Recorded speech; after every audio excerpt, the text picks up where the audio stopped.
PTC north America भी सारे दर्शकों का स्वागत है। मैं हाँ जर्मनजीत सिंह रंधावा। करते हैं शुरुआत हैडलाइनस के नाल।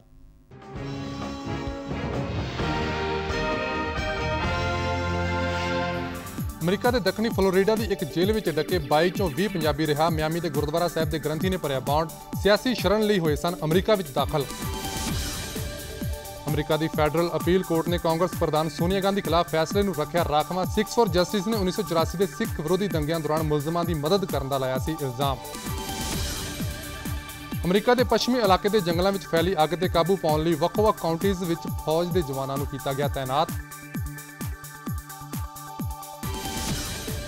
तीयां के मेले दौरान पंजाबी मुटियारां ते गभरूआं ने गिद्धा ते भंगड़ा पा के वाशिंगटन विखे पाई धमाल। वड्डी गिनती दर्शकों ने लिया खूब आनंद।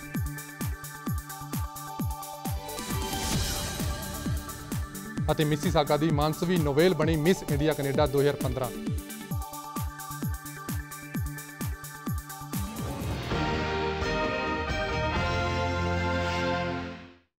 तो बुलेटिन की शुरुआत करते हैं अमरीका के दक्षिणी फ्लोरिडा तो, जिथों की एक जेल में पिछले कई महीनों तो डके 22 विचों 20 पंजाबियों को रिहा कर दिता गया है। मिली जानकारी मुताबिक सियासी शरण लिए गैर कानूनी तौर पर अमरीका पहुंचे इन्होंने पंजाबियों की रिहाई गारंटी ब्रांड मगरों संभव हो सकी है। नॉर्थ अमरीका पंजाबी एसोसीएशन के एग्जीक्यूटिव डायरैक्टर सतनाम सिंह चाल मुताबिक इन्होंने पंजाबियों की रिहाई लिए मियामी के गुरुद्वारा साहब के ग्रंथी ने अहम भूमिका निभाई है, जिन्हें बांड उत्ते हस्ताक्षर करके अपनी गारंटी दी। इत्थे जिक्रयोग है कि यह पंजाबी नौजवान मैक्सीको तो अमरीका में टैक्सास सूबे में 6 महीनों की यात्रा मगरों दाखिल हुए सन।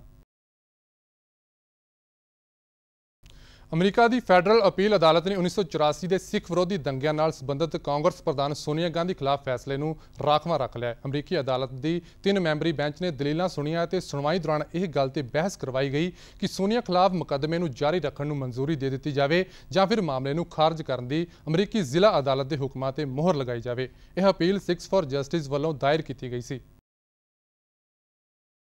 अमरीका के पश्चिमी इलाके के जंगलों में ਲੱਖਾਂ एकड़ में फैली हुई अग बुझाने लिए लगे फायर डिपार्टमेंट्स के अमले में साजो समान की इन्नी कमी महसूस हो रही है कि आखिर हुण ਵੱਖ-ਵੱਖ काउंटीज़ में फौज के जवानों को तैनात करने की लड़ पै गई है। वह इस काम में सिविल विभागों की मदद कर सकणगे और सैकड़े फौजियों को 20 दस्तियां दी विच वंड के national inter agency fire centre के अधीन भेजा जाएगा। बराक ओबामा के कार्यकाल की अहम प्राप्ति ईरान के नाल अमरीका ते विश्व के 5 ताकतवर देशों का समझौता ईरान डील। इसनूं लागू होने लई इस दी ट्रीटी का एक रूप लेना है, पर इस तो पहला ही ईरानी नेतावां वालों तिखी सुर इख्तियार करके बयानबाजी शुरू कर दी गई है। ईरान डील हो गई, इसते दस्तखत भी हो गए। इसनूं केवल अमरीका ते ईरान ने ही प्रवान नहीं किया, बल्कि जर्मनी, रूस, बरतानिया, फ्रांस और चीन ने भी इस ते अपने दस्तखत कर दिते। इसनूं संयुक्त राष्ट्र संघ की सुरक्षा काउंसिल ने भी मंजूरी दे दी। इतना सब कुछ हो जाने के बावजूद ये अजे भी एक डील ही है। इस दे ईरान ट्रीटी या संधि बनने में लंबा सफ़र बाकी है। इस दौरान इस बारे न केवल अमरीका विच भी आपसी रेड़का जारी है, बल्कि ईरान की उच्च लीडरशिप भी इस बारे अखां विखा रही है। अजे तो अमरीका वालों भी कांग्रेस ने इसकी प्रवानगी देनी बाकी है। ईरान के सर्वोच्च धार्मिक आगू अयातुल्ला खुमनई ने बयान जारी करके चेतावनी दी है कि ईरान का विश्व शक्तियों नाल समझौता हो जाने के बावजूद ईरानी इस्लामिक रिपब्लिक इस खिते में अमरीका या होर ताकतवर देशों को अपना राजनीतिक या वपारक प्रभाव वधाने की इजाजत नहीं देगा। कट्टरवादी धार्मिक आगू खुमनई, जिसका ईरान की राजनीति ते चोखा प्रभाव है, उसका यह बयान काफ़ी महत्वपूर्ण है। खुमनई ने हाले तक इस डील की प्रवानगी ना तो हाँ ते ना ही ना विच दिती है। अलबत्ता खुमनई ने यह जरूर कहा है कि उन्होंने शक्तियों को यह अंदाजा सी कि इस डील के सिरे चढ़ जाने नाल वो ईरान ते अपना प्रभाव वधा सकणगे। असीं ये प्रभाव वाला राह पहला ही बंद किया होया अते अग्गों भी इसनूं अमरीका के राजनीतिक, आर्थिक और सभ्याचारक प्रभाव तो मुक्त रखांगे। इस डील या समझौते के पिछोकड़ विच यह विचार प्रबल सी कि इस नाल ईरान के विरुद्ध लगाईयां गईयां आर्थिक पाबंदियां हटा दित्तियां जाणगियां अते इस तरह वपार जगत नूं 8 करोड़ गाहकां दी वड्डी मंडी हासिल हो सकेगी। इत्थे विश्लेषक इस दे लफ्जी अर्थां तो कन बंद करके इसनूं काफ़ी चिर तक चलदे झगड़े करके ईरानियां दे अमरीका प्रति निराशा ते गुस्से की भावना का प्रगटावा मात्र मान रहे हैं। इस सारे परिपेख विच सब तो ज़्यादा गंभीर खबर आई है कि ईरान के उप विदेश मंत्री सैयद अब्बास अरागची ਜੋ ਕਿ ਈਰਾਨ ਡੀਲ ਦੀ ਗੱਲਬਾਤ ਵਿੱਚ ਖੁਦ ਸ਼ਾਮਲ ਸੀ, ਉਸਨੇ ਇਹ ਕਿਹਾ ਹੈ ਕਿ ਈਰਾਨ ਦੀ ਪਰਮਾਣੂ ਸਮਰੱਥਾ ਦੇ ਨਿਰੀਖਣ ਲਈ ਕੇਵਲ ਉਹੀ ਇੰਸਪੈਕਟਰ ਇੱਥੇ ਆ ਸਕਣਗੇ ਜਿਨ੍ਹਾਂ ਦੀ ਮਨਜ਼ੂਰੀ ਈਰਾਨ ਦੀ ਖੁਫੀਆ ਏਜੰਸੀ ਦੇਵੇਗੀ।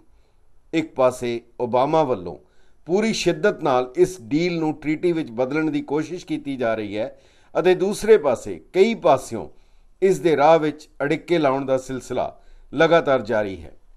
ਗੁਰਚਰਨਜੀਤ ਸਿੰਘ ਲਾਂਬਾ, PTC ਨਿਊਜ਼, ਨਿਊਯਾਰਕ। ਜੇ ਨੇਵੀ ਸੀਲਜ਼ ਦੀ ਟ੍ਰੇਨਿੰਗ ਦੇ ਸਖਤ ਮਿਆਰਾਂ ਉੱਤੇ ਪੂਰਾ ਖਰਾ ਉਤਰਿਆ ਜਾ ਸਕੇ ਤਾਂ ਔਰਤਾਂ ਦੇ ਨੇਵੀ ਸੀਲਜ਼ ਵਿੱਚ ਸ਼ਾਮਲ ਹੋਣ ਦਾ ਕਿਸੇ ਨੂੰ ਕੋਈ ਇਤਰਾਜ਼ ਨਹੀਂ ਹੋ ਸਕਦਾ। ਇਹ ਬਿਆਨ ਹੈ US ਨੇਵੀ ਦੇ ਸਭ ਤੋਂ ਵੱਡੇ ਆਫੀਸਰ ਐਡਮਿਰਲ ਜੌਨ ਗ੍ਰੀਨਰ ਦਾ। ਜੌਨ ਨੇ ਕਿਹਾ ਹੈ ਕਿ ਨੇਵੀ ਦੇ ਸੀਨੀਅਰ ਅਫਸਰਾਂ ਦਾ ਮੰਨਣਾ ਹੈ ਕਿ ਜੇ ਔਰਤਾਂ 6 ਮਹੀਨੇ ਦਾ ਨੇਵੀ ਦਾ ਹੇਠਲੀ ਜੰਗ ਦਾ ਸਿਖਲਾਈ ਕੋਰਸ ਪੂਰਾ ਕਰ ਸਕਣ ਤਾਂ ਫਿਰ ਉਹਨਾਂ ਦੇ ਸੀਲਜ਼ ਕਮਾਂਡੋ ਬਣਨ ਉੱਤੇ ਕਿਸੇ ਨੂੰ ਭਲਾ ਕੀ ਇਤਰਾਜ਼ ਹੋ ਸਕਦਾ ਹੈ। ਅਮਰੀਕਾ ਦੇ ਅਮੀਰ ਅਤੇ ਖੁਦ ਨੂੰ ਆਮ ਲੋਕਾਂ ਨਾਲ ਖਾਸੇ ਉੱਚੇ ਮਿਆਰ ਦੇ ਸਕੂਲ ਹੋਣ ਦਾ ਦਾਅਵਾ ਕਰਨ ਵਾਲੇ ਨਿਊ ਹੈਂਪਸ਼ਾਇਰ ਦੇ ਸੈਂਟ ਪੌਲ ਸਕੂਲ ਵਿੱਚ 16 ਸਾਲਾ ਕੁੜੀ ਨਾਲ ਬਲਾਤਕਾਰ ਦੇ ਮਾਮਲੇ ਨੇ ਸਕੂਲ ਦੇ ਭੇਤ ਖੋਲ੍ਹਣੇ ਸ਼ੁਰੂ ਕਰ ਦਿੱਤੇ ਨੇ। ਪੀੜਤ ਕੁੜੀ ਦੇ ਬਿਆਨ ਮੁਤਾਬਕ ਉਸ ਨੂੰ ਸੀਨੀਅਰ ਸੈਲੂਟ ਨਾਮ ਦੀ ਇੱਕ ਰਵਾਇਤ ਦਾ ਹਿੱਸਾ ਬਣਨ ਦਾ ਸੱਦਾ ਦਿੱਤਾ ਗਿਆ ਸੀ ਅਤੇ ਉਸ ਉੱਤੇ ਹਮਲਾ ਕਰਨ ਵਾਲੇ ਉਸ ਦੇ ਸੀਨੀਅਰ ਵਿਦਿਆਰਥੀ ਨੇ ਉਸ ਨੂੰ ਸਕੂਲ ਦਾ ਉਹ ਹਿੱਸਾ ਦਿਖਾਉਣ ਦਾ ਲਾਲਚ ਦਿੱਤਾ ਸੀ ਜਿੱਥੇ ਜਾਣ ਦੀ ਇਜਾਜ਼ਤ ਨਹੀਂ ਸੀ। ਇੱਥੇ ਰੁਕਦੇ ਹਾਂ ਛੋਟੀ ਜਿਹੀ ਬ੍ਰੇਕ ਲਈ। ਬ੍ਰੇਕ ਤੋਂ ਬਾਅਦ ਵੀ ਅਮਰੀਕਾ ਦੀਆਂ ਖਬਰਾਂ ਇਸੇ ਤਰ੍ਹਾਂ ਜਾਰੀ ਰਹਿਣਗੀਆਂ। ਬ੍ਰੇਕ ਤੋਂ ਬਾਅਦ ਤੁਹਾਡਾ ਇੱਕ ਵਾਰ ਫਿਰ ਤੋਂ ਸਵਾਗਤ ਹੈ। ਕੈਨੇਡੀਅਨ ਪ੍ਰਧਾਨ ਮੰਤਰੀ ਸਟੀਫਨ ਹਾਰਪਰ ਦੇ ਸਾਬਕਾ ਚੀਫ ਆਫ ਸਟਾਫ ਨਾਈਜਲ ਰਾਈਟ ਉੱਤੇ ਸੈਨੇਟਰ ਮਾਈਕ ਡਫੀ ਨੂੰ $90,000 ਮੁਹੱਈਆ ਕਰਵਾਉਣ ਦੇ ਮਾਮਲੇ ਦਾ ਓਟਾਵਾ ਕੋਰਟ ਵਿੱਚ ਅਜੇ ਜਾਂਚ ਜਾਰੀ ਹੈ। ਇਸ ਮਾਮਲੇ ਦੇ ਚੱਲਦਿਆਂ ਸਟੀਫਨ ਹਾਰਪਰ ਦੀ ਚੋਣ ਮੁਹਿੰਮ ਵਿੱਚ ਅਸਰ ਵੀ ਪੈਂਦਾ ਦਿਖਾਈ ਦੇ ਰਿਹਾ ਹੈ। ਸਟੀਫਨ ਹਾਰਪਰ ਦੇ ਪੂਰਵ ਚੀਫ ਆਫ ਸਟਾਫ ਨਿਗਲ ਰਾਈਟ ਦੁਆਰਾ ਸੈਨੇਟਰ ਮਾਈਕ ਡਫੀ ਨੂੰ 2013 ਵਿੱਚ ਨਿੱਜੀ ਖਰਚਿਆਂ ਲਈ $90,000 ਦਾ ਚੈੱਕ ਦੇਣ ਦੇ ਮਾਮਲੇ ਵਿੱਚ ਓਟਾਵਾ ਕੋਰਟ ਵਿੱਚ ਲਗਾਤਾਰ ਪੇਸ਼ੀ ਜਾਰੀ ਹੈ। ਨਿਗਲ ਰਾਈਟ ਦਾ ਕਹਿਣਾ ਹੈ ਕਿ ਮਾਈਕ ਡਫੀ ਨੇ $90,000 ਵਾਪਸ ਮੋੜ ਦਿੱਤੇ ਸੀ।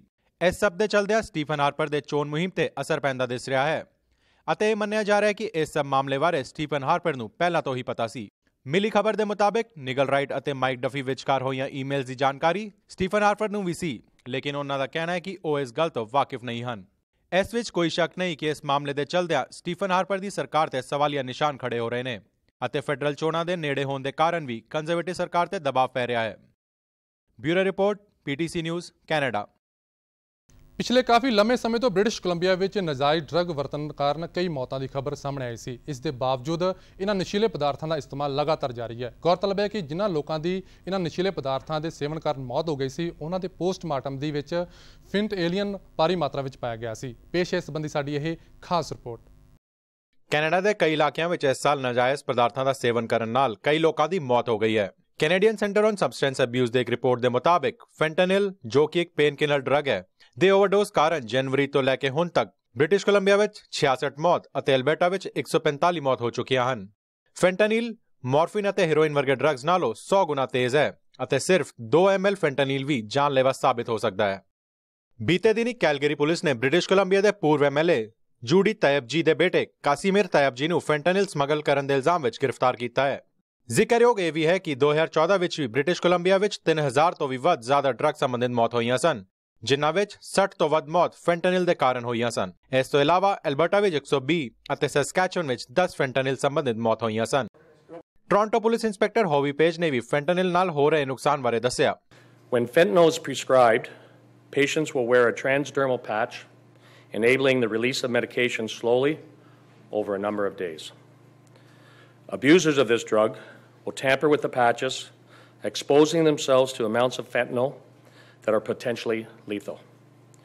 Because the patch is made for a 72-hour slow release, scraping off this medication and smoking it or sucking the drug out of the patch can make a single patch, in fact, lethal. Recent reports from the deaths in Vancouver have suggested that victims purchased and overdosed from fentanyl, believing that what they have taken was oxycodone from an Oxycontin tablet. Fentanyl ਨਾਲ ਹੋ ਰਹੇ ਨੁਕਸਾਨ ਦਾ ਅਸਰ Canada ਵਿੱਚ ਨਜ਼ਰ ਆ ਰਿਹਾ ਹੈ ਅਤੇ ਸਰਕਾਰ ਨੂੰ ਲੋੜ ਹੈ ਕਿ ਉਹ ਜਲਦ ਤੋਂ ਜਲਦ ਇਹਨਾਂ ਨਾਜਾਇਜ਼ ਡਰੱਗਸ ਦੇ ਨਿਰਮਾਣ ਤੇ ਕਾਬੂ ਪਾਵੇ। ਆਉਣ ਵਾਲੇ ਸਮੇਂ ਵਿੱਚ ਵੇਖਣਾ ਇਹ ਹੈ ਕਿ ਸਰਕਾਰ ਅਤੇ ਪੁਲਿਸ ਡਰੱਗ ਅਬਿਊਜ਼ ਨੂੰ ਰੋਕਣ ਲਈ ਕਿਹੜੇ ਕਦਮ ਚੁੱਕਦੀ ਹੈ। Bureau report, PTC news, Canada. ਉਹੀ ਸੂਬੇ ਵਿੱਚ ਇੱਕ ਬੜਾ ਹੀ ਹੈਰਾਨ ਕਰਨ ਵਾਲਾ ਮਾਮਲਾ ਸਾਹਮਣੇ ਆਇਆ ਹੈ। ਇੱਥੇ ਇੱਕ ਔਰਤ ਨੇ ਆਪਣੇ 3 ਬੇਟਿਆਂ ਦਾ ਸਿਰਫ ਇਸ ਕਰਕੇ ਵਾਰੀ-ਵਾਰੀ ਕਤਲ ਕਰ ਦਿੱਤਾ ਕਿ ਉਸ ਦਾ ਘਰਵਾਲਾ ਉਸ ਦੀ ਬੇਟੀ ਅਤੇ ਉਸ ਦੇ ਨਾਲੋਂ ਆਪਣੇ ਬੇਟਿਆਂ ਨੂੰ ਜ਼ਿਆਦਾ ਪਿਆਰ ਕਰਦਾ ਸੀ। ਪੁਲਿਸ ਨੇ ਇਸ ਔਰਤ ਨੂੰ ਗ੍ਰਿਫਤਾਰ ਕਰ ਲਿਆ ਹੈ ਤੇ ਇਸ ਦੇ ਖਿਲਾਫ 3 ਕਤਲਾਂ ਦਾ ਮਾਮਲਾ ਦਰਜ ਕਰ ਲਿਆ। ਇਹ ਹੈ ਓਹਾਇਓ ਸੂਬੇ ਦੇ ਬੈਲੇਫੌਂਟੇਨ ਇਲਾਕੇ ਦੀ ਰਹਿਣ ਵਾਲੀ 23 ਸਾਲਾ ਬ੍ਰਿਟਨੀ ਪਿਲਕਿੰਗਸਟਨ, ਜਿਸ ਨੂੰ ਪੁਲਿਸ ਨੇ ਬੀਤੇ ਦਿਨ ਆਪਣੇ ਹੀ 3 ਬੇਟਿਆਂ ਦਾ ਕਤਲ ਕਰਨ ਦੇ ਇਲਜ਼ਾਮਾਂ ਹੇਠ ਗ੍ਰਿਫਤਾਰ ਕੀਤਾ ਹੈ। ਪੁਲਿਸ ਨੂੰ ਇਸ ਤੇ ਸ਼ੱਕ ਉਸ ਵੇਲੇ ਹੋਇਆ ਜਦ ਇਸਨੇ ਆਪਣੇ 3 ਮਹੀਨੇ ਦੇ ਬੇਟੇ ਬਾਰੇ ਐਮਰਜੈਂਸੀ ਸਰਵਿਸ ਨੂੰ 911 ਤੇ ਕਾਲ ਕਰਕੇ ਦੱਸਿਆ ਕਿ ਉਸਨੇ ਸਾਹ ਲੈਣਾ ਬੰਦ ਕਰ ਦਿੱਤਾ ਹੈ। ਐਮਰਜੈਂਸੀ ਆਪਰੇਟਰ ਨੇ ਇਸ ਨੂੰ ਪੁੱਛਿਆ ਕਿ ਇਸ ਦੇ ਪਹਿਲਾਂ ਵੀ 2 ਬੇਟੇ ਇਸੇ ਤਰ੍ਹਾਂ ਮਰ ਚੁੱਕੇ ਨੇ, ਤਾਂ ਇਸਨੇ ਉਸ ਦੇ ਸਵਾਲਾਂ ਦੇ ਜਵਾਬ ਵਿੱਚ ਕਿਹਾ ਕਿ ਸ਼ਾਇਦ ਇਹ ਜੈਨੇਟਿਕ ਬਿਮਾਰੀ ਹੋ ਸਕਦੀ ਹੈ। ਇਸ ਤੇ ਐਮਰਜੈਂਸੀ ਆਪਰੇਟਰ ਨੂੰ ਸ਼ੱਕ ਹੋਇਆ ਅਤੇ ਉਸਨੇ ਇਸ ਬਾਰੇ ਜਾਣਕਾਰੀ ਪੁਲਿਸ ਨੂੰ ਦਿੱਤੀ। ਪੁਲਿਸ ਨੇ ਜਦ ਆਪਣੇ ਰਿਕਾਰਡ ਚੈੱਕ ਕੀਤੇ ਤਾਂ ਪਤਾ ਲੱਗਿਆ ਕਿ ਬ੍ਰਿਟਨੀ ਨੇ ਪਿਛਲੇ ਸਾਲ ਜੁਲਾਈ ਵਿੱਚ ਅਤੇ ਇਸੇ ਸਾਲ ਅਪ੍ਰੈਲ ਵਿੱਚ ਵੀ ਅਜਿਹੀਆਂ ਕਾਲਾਂ 911 ਤੇ ਕੀਤੀਆਂ ਸਨ। ਇਸ ਤੋਂ ਬਾਅਦ ਜਦ ਪੁਲਿਸ ਨੇ ਬ੍ਰਿਟਨੀ ਕੋਲੋਂ ਪੁੱਛਗਿੱਛ ਕੀਤੀ ਤਾਂ ਬੜਾ ਹੀ ਹੈਰਾਨ ਕਰ ਦੇਣ ਵਾਲਾ ਖੁਲਾਸਾ ਸਾਹਮਣੇ ਆਇਆ। Else out there that's listening to this story right now that would have been in our shoes, you're all waiting for that last thing to come forward that says that this is what caused the death of child number 1 and child number 2. Unfortunately, we didn't get that. Britney ਨੇ ਪੁੱਛਗਿੱਛ ਦੌਰਾਨ ਮੰਨਿਆ ਕਿ ਉਸ ਦਾ ਪਤੀ ਉਸ ਦੀ ਬੇਟੀ ਅਤੇ ਉਸ ਨਾਲੋਂ ਆਪਣੇ ਬੇਟਿਆਂ ਨੂੰ ਜ਼ਿਆਦਾ ਪਿਆਰ ਕਰਦਾ ਸੀ, ਜਿਸ ਕਾਰਨ ਉਸ ਨੂੰ ਈਰਖਾ ਹੁੰਦੀ ਸੀ। ਉਸਨੇ ਇਹ ਵੀ ਮੰਨਿਆ ਕਿ ਉਸਨੇ ਆਪਣੇ 3 ਬੇਟਿਆਂ ਦਾ ਕਤਲ ਸਰਾਣੇ ਅਤੇ ਕੰਬਲਾਂ ਨਾਲ ਉਹਨਾਂ ਦਾ ਸਾਹ ਘੁੱਟ ਕੇ ਕੀਤਾ ਹੈ। ਉਸਨੇ ਦੱਸਿਆ ਕਿ ਉਸਨੇ ਆਪਣੇ 3 ਮਹੀਨੇ ਦੇ ਬੇਟੇ ਨਿਆਲ ਦਾ ਕਤਲ ਪਿਛਲੇ ਸਾਲ ਜੁਲਾਈ ਵਿੱਚ ਕੀਤਾ ਸੀ ਅਤੇ 4 ਸਾਲ ਦੇ ਬੇਟੇ ਗੈਵਿਨ ਦਾ ਕਤਲ ਇਸੇ ਤਰ੍ਹਾਂ ਇਸੇ ਸਾਲ ਅਪ੍ਰੈਲ ਵਿੱਚ ਕੀਤਾ ਸੀ ਤੇ ਹੁਣ ਉਸਨੇ ਆਪਣੇ 3 ਮਹੀਨੇ ਦੇ ਬੇਟੇ ਨੋਆ ਦਾ ਕਤਲ ਵੀ ਕਰ ਦਿੱਤਾ ਹੈ। ਪੁਲਿਸ ਨੇ ਬ੍ਰਿਟਨੀ ਨੂੰ ਗ੍ਰਿਫਤਾਰ ਕਰਨ ਤੋਂ ਬਾਅਦ ਉਸ ਦੀ 3 ਸਾਲ ਦੀ ਬੇਟੀ ਨੂੰ ਆਪਣੇ ਕਬਜ਼ੇ ਵਿੱਚ ਲੈ ਲਿਆ ਹੈ ਅਤੇ ਉਸ ਨੂੰ ਪ੍ਰੋਟੈਕਟਿਵ ਸੈਂਟਰ ਵਿੱਚ ਭੇਜ ਦਿੱਤਾ ਹੈ। Kumar Sanjeev, PTC news, New York. Florida ਵਿੱਚ 2 ਸਾਲ ਪਹਿਲਾਂ ਇੱਕ ਘਰ ਦੇ ਹੇਠੋਂ ਇੱਕਦਮ ਬਣ ਗਏ 17 ਫੁੱਟ ਦੇ ਇੱਕ ਖੱਡੇ ਦੇ ਘਰ ਵਿੱਚ ਸੁੱਤੇ ਪਏ ਇੱਕ ਆਦਮੀ ਦੀ ਜਾਨ ਲੈ ਲਈ। ਉਸ ਥਾਂ ਨੂੰ ਉਸੇ ਵੇਲੇ ਹੀ ਸੀਲ ਕਰਕੇ ਇਸ ਤੋਂ ਘਰਾਂ ਨੂੰ ਹਟਾ ਦਿੱਤਾ ਗਿਆ ਸੀ, ਪਰ ਹੁਣ 2 ਸਾਲ ਬਾਅਦ ਇੱਕਦਮ ਉਸੇ ਥਾਂ ਉੱਤੇ ਇੱਕ ਵਾਰ ਫਿਰ ਲੰਮਾ ਚੌੜਾ ਖੱਡਾ ਪੈਦਾ ਹੋ ਗਿਆ। ਉਧਰ ਇਲਾਕਾ ਵਾਸੀਆਂ ਦੀ ਚਿੰਤਾ ਇਸ ਲਈ ਵੀ ਪਹਿਲਾਂ ਨਾਲੋਂ ਵੱਧ ਗਈ ਹੈ ਕਿ ਕਿਉਂਕਿ ਇੰਸ਼ੋਰੈਂਸ ਹੋਣ ਦੇ ਬਾਵਜੂਦ ਸਿੰਕ ਹੋਲ ਦੇ ਨਾਮ ਨਾਲ ਜਾਣੇ ਜਾਂਦੇ ਇਹਨਾਂ ਖੱਡਿਆਂ ਕਰਕੇ ਹੋਏ ਨੁਕਸਾਨ ਦੀ ਭਰਪਾਈ ਕਰਨ ਤੋਂ ਕੰਪਨੀਆਂ ਆਮ ਤੌਰ ਤੇ ਇਨਕਾਰੀ ਰਹਿੰਦੀਆਂ ਨੇ। So the hole opens up and people are, very scared for their family's safety and they're concerned for their property. And then and only then are you seeing a bunch of reactionary type work from the insurance companies to try to make the situation. Does State Farm believe that there is structural damage at the home as it sits now, even with a hole? Because that soil condition was there before. Punjab ਤੋਂ ਹਜ਼ਾਰਾਂ ਮੀਲ ਦੂਰ ਪੰਜਾਬੀ ਆਪਣੇ ਵਿਰਸੇ, ਸੱਭਿਆਚਾਰ ਅਤੇ ਨਾਚ ਗਾਣੇ ਨੂੰ ਵੀ ਸੁਰਜੀਤ ਰੱਖਣਾ ਲੋਚਦੇ ਨੇ। ਇਸ ਲਈ ਵਾਸ਼ਿੰਗਟਨ ਦੇ ਸੈਂਟਰਵਿਲ ਵਰਜੀਨੀਆ ਵਿੱਚ ਮੇਲਾ ਤੀਆਂ ਦਾ ਕਰਵਾਇਆ ਗਿਆ। ਇਸ ਵਿੱਚ ਵੱਡੀ ਗਿਣਤੀ ਵਿੱਚ ਦਰਸ਼ਕ ਸ਼ਾਮਲ ਹੋਏ। ਮੇਲੇ ਵਿੱਚ ਪੰਜਾਬੀ ਗੀਤਾਂ ਦੇ ਨਾਲ-ਨਾਲ ਪੰਜਾਬਣਾਂ ਨੇ ਆਪਣੇ ਰਵਾਇਤੀ ਗਿੱਧੇ ਅਤੇ ਨੌਜਵਾਨਾਂ ਨੇ ਭੰਗੜੇ ਨਾਲ ਰੰਗ ਬੰਨਿਆ। ਇਸ ਮੇਲੇ ਵਿੱਚ ਹੋਰ ਖਾਸ ਆਕਰਸ਼ਣ ਵੀ ਮਿਸ ਪੰਜਾਬਣ ਦੀ ਚੋਣ ਰਹੀ।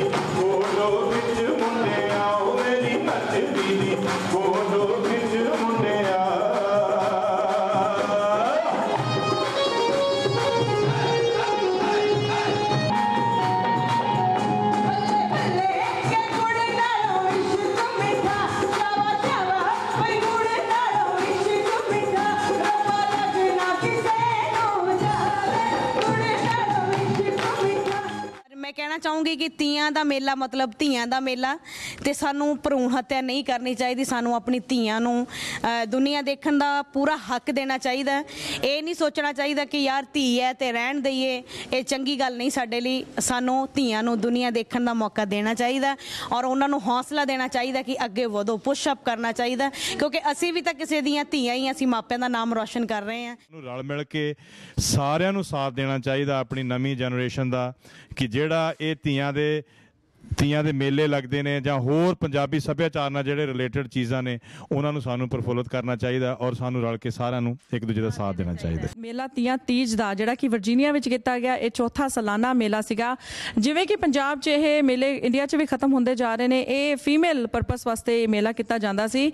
ਜਿਹੜੀਆਂ ਪਿੰਡਾਂ ਦੇ ਵਿੱਚ ਪੁਰਾਣੇ ਟਾਈਮ ਦੇ ਵਿੱਚ ਜਿਹੜੀਆਂ ਜਨਾਨੀਆਂ ਵਿਆਹਤੀਆਂ ਜਾਂਦੀਆਂ ਸੀ ਉਹ ਛੇਤੀ ਮਾਇਕੇ ਨਹੀਂ ਵਾਪਸ ਆਉਂਦੀਆਂ ਸੀ ਅਨਲੈਸ ਕਿ ਉਹਨਾਂ ਕੋਲੇ ਕੋਈ ਵਿਆਹ ਸ਼ਾਦੀ ਦਾ ਮਾਹੌਲ ਹੋਵੇ, ਅਨਲੈਸ ਕੋਈ ਜਾਂ ਕੋਈ ਮੌਤ ਦਾ ਕੋਈ ਸਮਾਚਾਰ ਹੋਵੇ। ਤੇ ਇਹ ਪਿੰਡਾਂ ਵਾਲਿਆਂ ਨੇ ਇੱਕ ਰੀਤ ਬਣਾ ਲਈ ਕਿ ਸਾਵਨ ਦੇ ਮਹੀਨੇ ਦੇ ਵਿੱਚ ਇੱਕ ਅਸੀਂ ਐਸਾ ਦਿਨ ਚੁਣਨਾ ਹੈ ਕਿ ਜਿਹੜੀਆਂ ਧੀਆਂ ਅਸੀਂ ਬਾਹਰ ਵਿਆਹੀਆਂ ਨੇ, ਦੂਰ ਦੇਸ਼ 'ਚ ਵਿਆਹੀਆਂ ਨੇ, ਉਹ ਵਾਪਸ ਸਾਡੇ ਪਿੰਡ ਵਿੱਚ ਆਉਣ ਤੇ ਸਾਡੇ ਪਿੰਡ ਵਿੱਚ ਇਕੱਠੀਆਂ ਜੋ ਜੰਮੀਆਂ ਪਲੀਆਂ ਨੇ ਉਹ ਇੱਕ ਵਕਤ ਗੁਜ਼ਾਰਨ, ਜਿੱਥੇ ਕਿ ਉਹ ਗਿੱਧਾ, ਭੰਗੜਾ, ਬੋਲੀਆਂ, ਤਰ੍ਹਾਂ ਦੇ ਪਕਵਾਨ ਖਾਂਦੀਆਂ ਸੀ।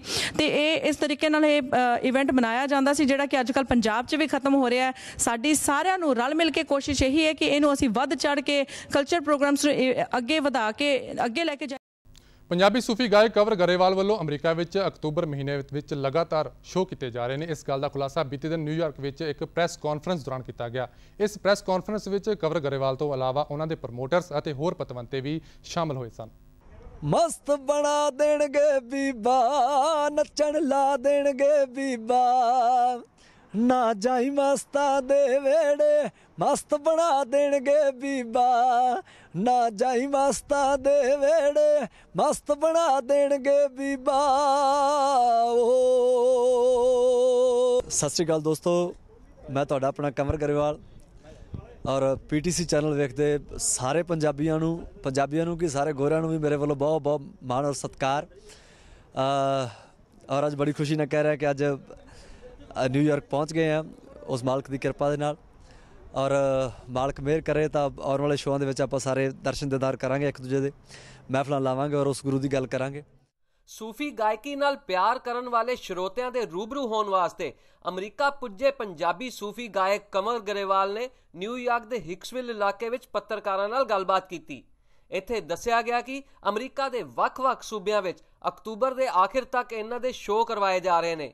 ਇੱਥੇ ਦੱਸਣਯੋਗ ਹੈ ਕਿ ਅਮਰੀਕਾ ਵਿੱਚ ਕੰਵਰ ਗਰੇਵਾਲ ਦੇ show DI films, Bittu Bhullar ਅਤੇ ਸੀਤਲ ਪਨੇਸਰ ਵੱਲੋਂ ਕਰਾਏ ਜਾ ਰਹੇ ਨੇ। ਇਸ ਮੌਕੇ ਇਹ ਵੀ ਦੱਸਿਆ ਗਿਆ ਕਿ ਅਮਰੀਕਾ ਵਿੱਚ ਕੰਵਰ ਗਰੇਵਾਲ ਦੇ ਸ਼ੋਅ 22 ਅਗਸਤ ਨੂੰ ਨਿਊ ਜਰਸੀ ਵਿਖੇ, 29 ਅਗਸਤ ਨੂੰ ਫ੍ਰਿਜ਼ਨੋ ਵਿਖੇ, 5 ਸਤੰਬਰ ਨੂੰ ਸੈਨ ਫਰਾਂਸਿਸਕੋ ਦੇ ਬੇ ਏਰੀਆ ਵਿਖੇ ਕਰਵਾਏ ਜਾਣ ਤੋਂ ਇਲਾਵਾ Las Vegas, Los Angeles, Sacramento, New York, Bakersfield, Dallas, Virginia ਤੋਂ ਇਲਾਵਾ ਅਮਰੀਕਾ ਦੇ ਹੋਰ ਵੱਖ-ਵੱਖ ਸ਼ਹਿਰਾਂ ਵਿੱਚ ਕਰਵਾਏ ਜਾ ਰਹੇ ਨੇ, ਜੋ ਅਕਤੂਬਰ ਮਹੀਨੇ ਦੇ ਆਖਿਰ ਤੱਕ ਚੱਲਣਗੇ। ਸਪ੍ਰੀਤ ਸਿੰਘ ਟਾਨੀ ਅਟਲਾ, ਮੈਂ ਬਿੱਟੂ ਭੁੱਲਰ ਜੀ ਦੇ ਨਾਲ ਖੜਾ, ਜਿਹੜੇ ਕਿ ਪ੍ਰਮੋਟਰ ਨੇ ਇੱਥੇ ਕਰਨ ਵਾਲੇ। DI ਫਿਲਮ, ਸੀਤਲ ਪਨੇਸਰ ਤੇ ਬਿੱਟੂ ਭੁੱਲਰ ਜੀ ਨੇ ਸਾਰਾ ਉਪਰਾਲਾ ਕੀਤਾ। ਮੈਨੂੰ ਦੱਸਦਿਆਂ ਬੜੀ ਖੁਸ਼ੀ ਆ ਕਿ ਕੰਵਰ ਗਰੇਵਾਲ ਜੀ ਇੱਥੇ ਪਹੁੰਚ ਗਏ ਨੇ ਅਮਰੀਕਾ, ਉਹਨਾਂ ਦੇ ਵੀਜ਼ੇ ਕਲੀਅਰ ਹੋ ਗਏ, ਸਾਰਾ ਕੁਝ, ਉਹਨਾਂ ਦੀ ਟੀਮ ਸਾਰੀ ਆ ਗਈ ਆ ਤੇ ਅਕਤੂਬਰ ਦੇ ਐਂਡ ਤੱਕ ਇੱਥੇ ਉਹ ਸ਼ੋਅ ਕਰਨਗੇ। Show New York, New Jersey, California, Ohio, Michigan, Texas, Virginia ਸਾਰੇ ਪਾਸੇ ਹੋਣਗੇ, ਪਲੱਸ ਹੋਰ ਥਾਵਾਂ ਤੇ ਵੀ। ਤੇ ਬਹੁਤ ਹੀ ਇੱਕ ਨਵੇਕਲਾ ਤੇ ਵਧੀਆ ਐਕਸਪੀਰੀਅੰਸ ਰਹੇਗਾ। ਆਪ ਸਾਰਿਆਂ ਨੂੰ ਬੇਨਤੀ ਆ ਕਿ ਇਹਨਾਂ ਸ਼ੋਆਂ 'ਚ ਹੁਮ ਆ ਕੇ ਪੁੱਜੋ ਤੇ ਉਹਨਾਂ ਸਾਰੇ ਸ਼ੋਆਂ ਦਾ ਆਨੰਦ। He is a great Sufi singer. ਮੈਨੂੰ ਇਸੇ ਗੱਲ ਦੀ ਖੁਸ਼ੀ ਹੈ ਕਿ he is here and he is ready to entertain all those people who are lover of the Sufi songs. So congratulations to the promoters, Bittu Puller, Kala and Tony.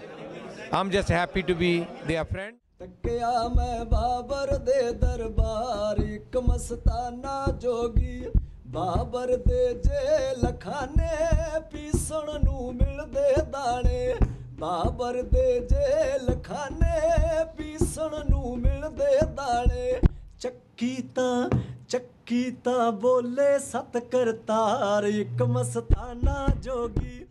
ਇਸ ਮੌਕੇ ਕੰਵਰ ਗਰੇਵਾਲ ਨੇ ਲੋਕਾਂ ਵੱਲੋਂ ਸੂਫੀ ਗਾਇਕੀ ਬਾਰੇ ਪੁੱਛੇ ਗਏ ਸਵਾਲਾਂ ਦੇ ਜਵਾਬ ਵੀ ਬੜੇ ਹੀ ਰੂਹਾਨੀ ਅੰਦਾਜ਼ ਵਿੱਚ ਦਿੱਤੇ ਅਤੇ ਉਹਨਾਂ ਨੂੰ ਆਪਣਾ ਸੂਫੀ ਗੀਤ ਵੀ ਸੁਣਾਇਆ। ਆਪਣੇ ਸਹਿਯੋਗੀ ਬਲਵੰਤ ਹੋਠੀ ਦੇ ਨਾਲ Kumar Sanjeev, PTC news, New York. So ਫਿਲਹਾਲ ਇਸ ਬੁਲੇਟਿਨ ਵਿੱਚ ਇੰਨਾ ਹੀ। ਹੋਰ ਨਵੀਆਂ ਤਾਜ਼ੀਆਂ ਖਬਰਾਂ ਲਈ ਤੁਸੀਂ ਦੇਖਦੇ ਰਹੋ PTC ਨਿਊਜ਼।